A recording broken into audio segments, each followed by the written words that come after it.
दिशा नवीन साड्या आणलीत वाटतं है ना? आमच्यासाठी आहेत ना, माझ्यासाठी आणि दिशासाठी.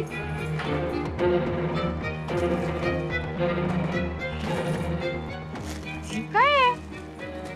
शर्ट शर्ट कशाला आणलंय? वहिनी काय हो, आता तर दिवाळी पण झाली, मग शर्ट कोणासाठी आणले ते?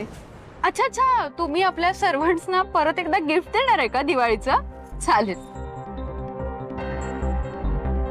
न्यू सासू मॉम, काही काय बोलताय तुम्ही? इतके चांगले शर्ट्स त्यांनी असंच कोणाला गिफ्ट करायला नसतील आणले. मग हे त्यांनी नक्कीच कोणत्या तरी जवळच्या व्यक्तीसाठी आणलेत. बरोबर बोलतीयस तू दिशा. हे सगळे शर्ट्स मी आदित्यासाठी आणलेत. हा? काय?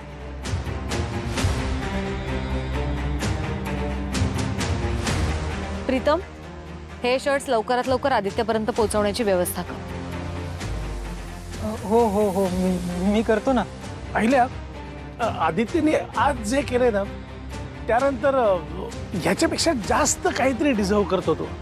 म्हणजे बघ ना, त्यांनी एवढा मोठा प्रॉब्लेम सॉल्व्ह केला आहे, तर एक हितचिंतक म्हणून थँक्यू तर म्हणायला हवं ना.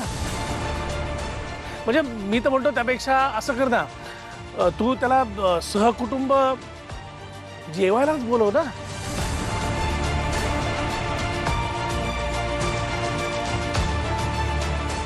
दादासाहेब कशाला?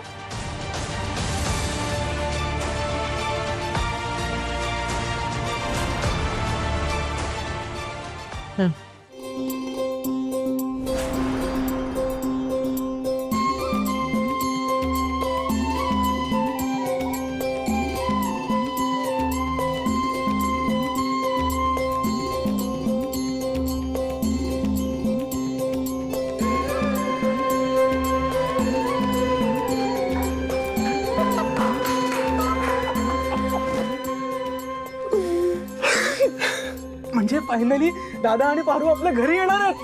येस, अहिल्याच्या या होकारानं आता सगळं काही व्यवस्थित होईल असं वाटायला लागले.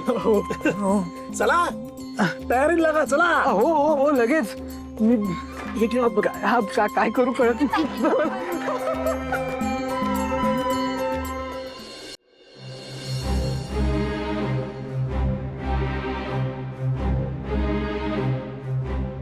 Paru, I am sorry. मी तुझ्याशी खोटं नाही बोलू शकत.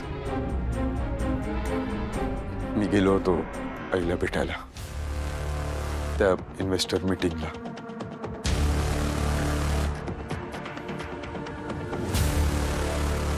तू नको म्हणाली होतीस तरी पण मला तिथे जाणं खरंच खूप गरजेचं वाटत होतं पारू. ठीक आहे ना, मग तुम्ही गेलात तिकडं. तुम्हाला जे योग्य वाटलं तेच तुम्ही केलं. नंतर एक पोरगी आली एकदम धीट, आणि ती व्यक्ती म्हणजे अहिल्या वेसकर.